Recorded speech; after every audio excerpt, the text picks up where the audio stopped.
We've got Josh Douglas.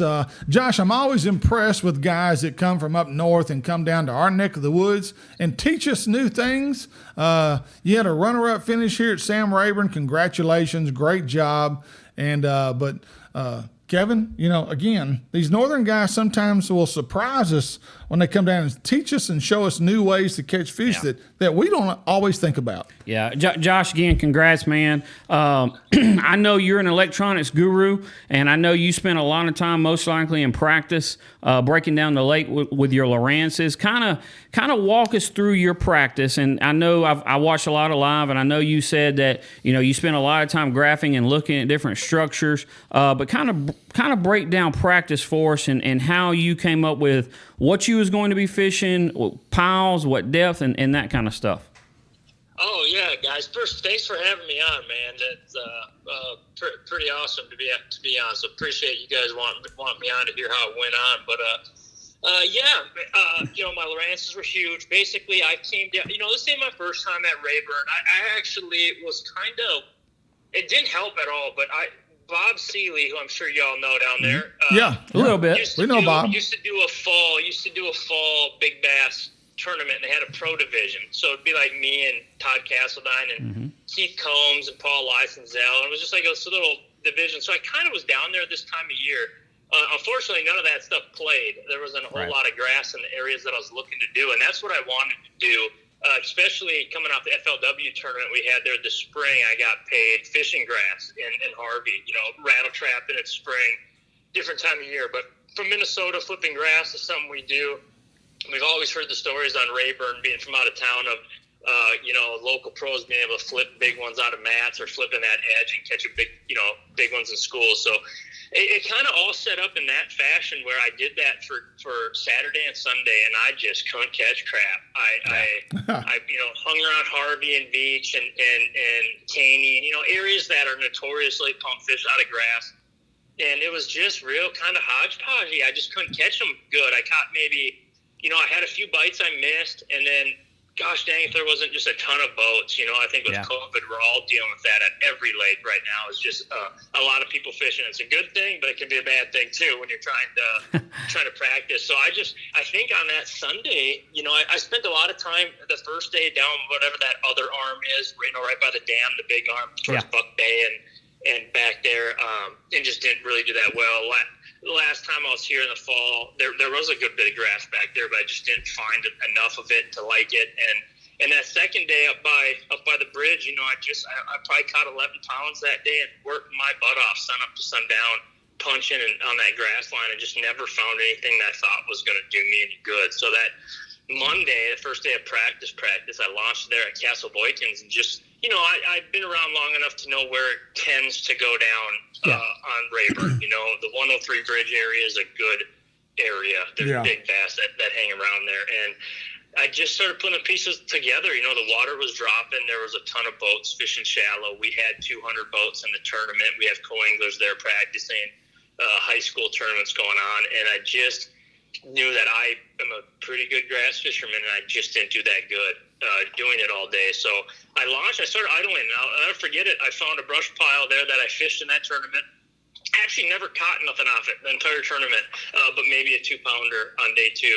But it was the first one I found. I think it was a cane pile, because you guys are tricky where you're putting your brush piles out there. Like, people are pretty pro on, it's not on the obvious stuff, but it has to be kind of close to the obvious stuff if you want a lot of fish around, so it drains and hard spots and stuff. So it was weird. It looked like it was in a bucket and had a skinny on the top and came up big. But anyway, that was the first one I saw, and it was bushy. And I just didn't fish them. I just kind of idled around that whole canyons area and just looked for brush. And I found probably 25 piles in two hours. Clearly, I went back and deleted a bunch of those over time. They were old piles. They were too deep for where I found the bass to be. But anyway, I'll never forget it, because that first brush pile I found was the cleanest, beautifulest one in that whole group that I found over 2.5 hours. And I watched 2 different boats in that 2 hours stop and fish that brush pile. So I was like, okay, it's no secret. I mean, it's right there by Castle Boykins. So it's no secret. Well, anyway, I circled back on it, and I was going to run these now and see if they're any good. And my first cast, I caught a 7.5 pounder on a ribbon tail one. And I went, And from there, it just kind of clicked. And I remember looking at the canyons, looking how low the water's getting, looking at all the boats, and they're throwing frogs and flipping. I'm like, these fish are just coming to me. I know they want to be in these areas. I know Jackson Hill, the Deer Stand, Harvey, all these are just notoriously good areas for bass to be. And I just started idling, and I never made another cast on a brush pile again. I ended up finding 74 in the next day and a half. So you caught one fish off of one brush pile. Yep. And you knew then this is what I'm going to do. So you just went and started marking piles. Are you marking every pile? Are you marking pile you're marking fish on? Are you looking for something certain that you're marking these piles for? No, I actually I did fish. I should take that back. I had fish right that morning. I had also had some other brush piles that I caught fish off of. I caught all my meat in the FLW tournament, my bigger fish in Harvey in grass. Yeah. But I had brush piles out my 25 at the time. At the time, I think the water was maybe a little bit high still. Right. But now some of those piles were in like 20, 21, 22, and I could only catch little ones out of them. And, that started giving me some confidence, man. At least I'll catch enough spots and 14, 15 inches to keep me busy during the day, like catching fish. Because a guy, at least me, I like to always be still getting somewhat bit. But no, that one was big. And then in the course of the practice, you have a little network of other anglers that I've gotten to know really well. Right. Local guys. Dakota Hebert is one of my favorites, dude. He's a really good upcoming angler. Absolutely. And then you just kind of get the vibe that you're not necessarily in the wrong doing what you're doing. But what I did know was if I stopped and fished all those brush piles, that I wasn't always going to get bit on one that could potentially be good, and two, I was going to find a lot less brush piles if I stopped and fished them all.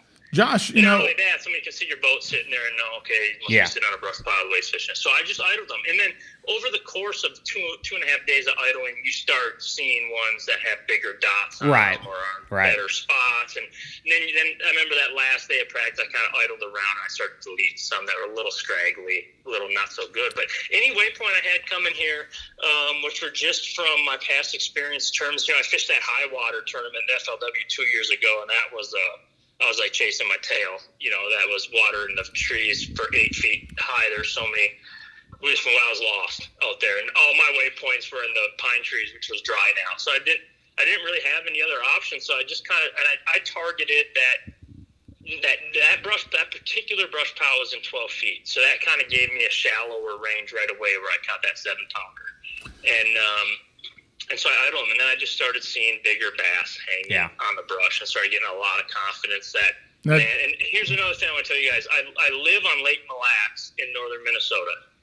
If you don't know Mille Lacs, it's the Sam Rayburn of smallmouth fishing. It's big offshore, big smallmouth bass. I mean, heck, there's a very defined reason why Keith Combs came to Mille Lacs in the fall and won that AOY, because they're big fish that you can power fish for. But a lot of it is boulder hopping. And if you have enough, or like little sections of boulders, if you have enough rocks are power, and if you have enough of them and you run them all day and you don't get sidetracked, you will catch 5 good ones. Right. Yeah. And so I went with that mentality in this tournament, and they got better and better for me as the tournament progressed. And I started zeroing in on ones that were a little bit better. And of course, I'll tell you this, when you're catching 22 and a half pounds and you got guys like Daryl Gleason and Keith Combs fishing around you in that same area, Dakota, I know he got DQ'd for the first day for a net violation or whatever, but still he was smashing them. You have those guys around you. You knew you were in the right area. Yeah. You knew that you were on the right program, and from there I just went through a different array of baits until I got them to bite.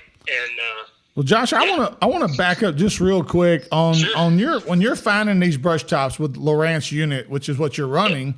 Are you using your side scan a lot, or your down imaging, or is it a combination of both? What's your main focus when you're using those units? Oh, structure scan for sure. To first find them. So once I started figuring out where these crappie fishermen and stuff like to put their piles so that they're not dead obvious, because I couldn't get if it's like a nice big point coming out there, it tapers from 15 to 20, and it's beautiful. It's got trees and rocks on it and a beautiful brush pile. I just couldn't catch anything big. They're just getting hammered. Yeah. So once I started figuring out where they were, I used my map big time to find the drains. And that's another thing for a guy from out of town. Rayburn is so backwards to me. I mean, generally the drains, you don't fish those because that's what the catfish in the gar and all that live. Well, on Rayburn, they jump though. They use those things on a constant level. You know what I mean? They like those drains. So once I started putting two and two together, that's where they were. I idled using structure scan. I shot in like the 800 setting is really good for brush, and I only shot at 100 feet on each side. And I'm fixing to say what's your width on the sides? Yeah, it's 100 each side. I brought it in because I wanted to catch those. Like some of those cane piles and stuff are just so tricky. Like I would go, man, I see a shadow. Yeah. That's all I could see was a shadow. And I'd turn back around and I'd line it up. I'd miss it. And then all of a sudden I'd get over it on down scan and it'd light up like a giant Christmas tree. Yeah. It was beautiful brush pile. And I'd see a couple dots sitting, right. on it and a bunch of crappie up on top of it and be like, that's good. Yeah. And just mark it and keep going. Right. Definitely that. Now I will say, one big, huge thing for me, and I heard Daryl Gleason mention it too, was I do not idle those brush piles in a tournament until I was done fishing, and I just wanted to see. Now, okay, before you get into that, so let me, so I'm watching live, and of course I fish Rayburn a lot, and I've got a habit of idling those piles, and of course I fish with Daryl a lot, and it's kind of the last year or so kind of got where I don't as well, but you're shutting down a good ways away as far as casts as you can make, and I notice you're throwing a swim bait around a crankbait and a swim bait around the piles before you get up to them. Then when you get up to them, you're throwing your larger baits, your big worms, and that kind of stuff, correct?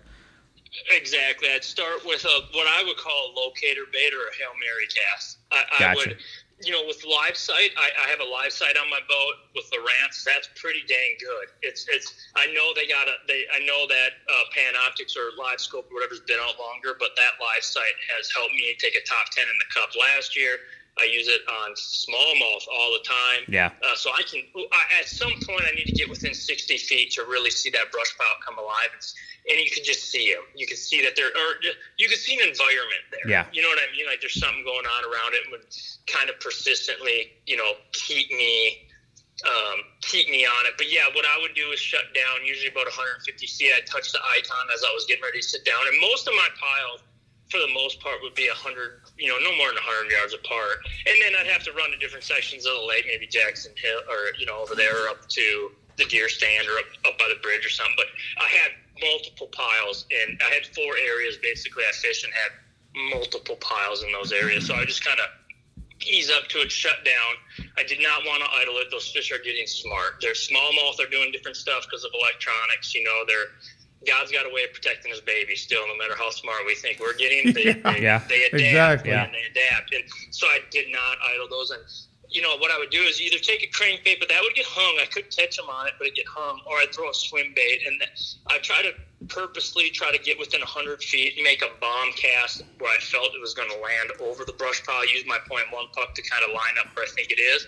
Yeah. And I'd fish. And then once I hit that target, a lot of times I didn't get that bite. I mean, a lot of times I didn't, but you do just all of a sudden get it. Well, you caught the 7-pounder on the championship day on the swim bait, right? 100%. Yeah. Now, 100%. What size swim bait? It was a 5.8. I went through I went through numerous ones, but my favorite one was like a 5.8 Kitech with I don't know. Megabass makes it, but it's just a swim jig head. It's a swim jig. Mm-hmm. It's like a 3/4 ounce swim jig with a little, like a flashy swimmer thing on the bottom of it. Yeah. But then, I'd also use, just whatever big swim. And that's the problem. Tackle. I don't know the lake well enough, so I was just kind of rotating through, and I could not keep tackle together to save my life for this tournament because everybody's just so picked over, and it's so hard to find everything that I was like. Honestly, my first days, I did more damage with a drop shot and a worm.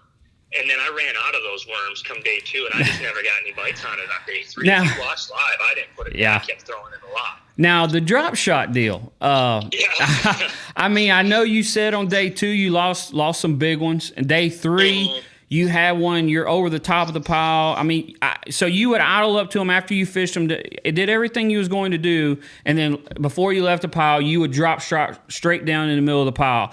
And Steve, I'm telling you, he got some bites doing it. Now I don't. Maybe got what 50% of them in, Josh. What? So, now you couldn't have been smallmouth line in here, 6-8 pound line, because I watched you on the championship day trying to hoss the big one out, and I mean, you're for a drop shot. You got to be in 10, 15, 10, 12. Oh, he was leaning. Yeah. He was leaning. And he leaned for about 5 minutes. Oh, really? The one I broke off? Yeah. No doubt. In practice, I think I was using 10 pound, but I was more throwing that out in the drains. Catching a bunch of little ones, spots and stuff. I went to 12 pound Seager and Vizex, and I use an FG knot, and that thing will never break. Right. If you know how to tie it right, it'll never, ever, ever break on you. You're going to have to break the line. And 12 pound was good. I never broke anything off in the tournament outside of, that's what hurt was I should have really blown the doors off on it, but you can't bring a knife to a gunfight. But if you're not going to get the bite, you got to get the bite. You got to get the bite first. And I'd say I would usually start with the swim bait, crankbait, and then go to the worm. The worm is what I wanted to throw the most because I didn't lose anything on a worm. That's what a worm or a football jig. Those are the two that early in the tournament I could catch them. I was catching them on that, and I was landing them. Yeah. But because day 2 scared the crap out of me. Actually, I had a 4 or 5 pounder that I threw to a brush pile. And I would make further casts. I didn't want to be right on top of the brush. That was just okay. Now I'm on it. Yeah. And I'm just going to make sure I get the intricate details up inside it. And it was usually ones that I had caught bigger ones off of later. But I usually start with the worm. I'd give that a good, honest 3-4 cast where I felt like I picked it apart good. Then I pick up the drop shot. But the drop shot did catch me a 5 pounder on day 1. But day 2, I lost a 4 or 5 pounder that beats me up still because I touched him twice. That's the thing. When you're in brush, you don't never know if you get that good hook set because you could have a piece of branch in between you and the fish and the hook that just doesn't get them all. And a lot of times they'd find their way out or they'd be on the outside of it. I'd land it right next to the brush or pick it up, pull it through, and then pull it out, and then they go and they pick it up. There was. I had that second day, I lost that 4 or 5 pounder, but I also lost 2 in the 8 pound range that'll haunt me forever. And one was on the drop shot, and it was one of the biggest bass most I've ever seen.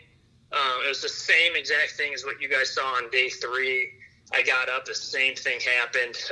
Another brush pile about a mile away from there, and it bit and it's like, and it went in there, and I pulled back, and he just kept pulling drag out, and I'm like, God, is this a catfish or something? And my line was down in the brush pile and then came back out the other way 10 feet on the other side of the brush pile.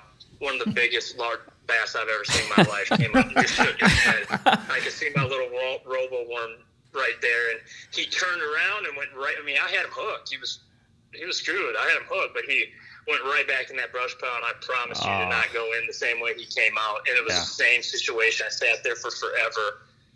Trying to get, but earlier in that day, a lot of times if you get over the brush pile directly over, you can lift up and they'd come out. Day 1, I had a 5.5 on the drop shot, did the same thing. I got over the top of it, and all of a sudden, after 5 minutes, it came out.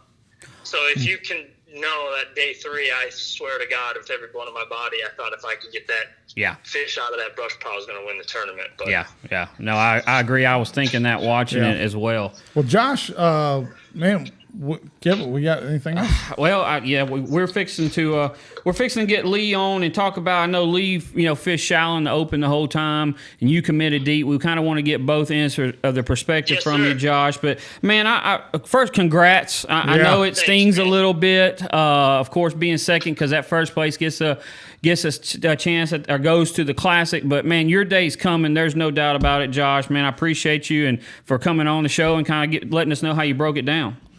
Yeah, guys. Thanks. First of all, a couple things quick. Thanks for having me on. Second, I hope you boys down there in Texas know what that lake means to me. I did before. I mean, growing up a little kid, I've heard of Rayburn my whole life.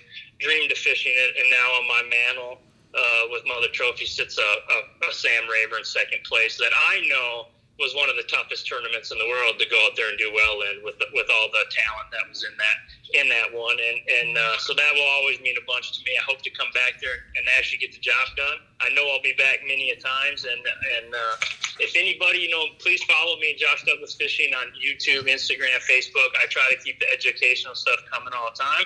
And lastly, dude, say what up to Lee for me, man. He's one of my favorite fishermen right now. He's fun to watch. Good dude. Will do, Josh. All right. Thank you, Josh. Appreciate it, man. Man. Josh See you guys. Douglas. Thank you. Josh Appreciate Douglas, it. fresh off his second place finish at Sam Rayburn with the Central Open.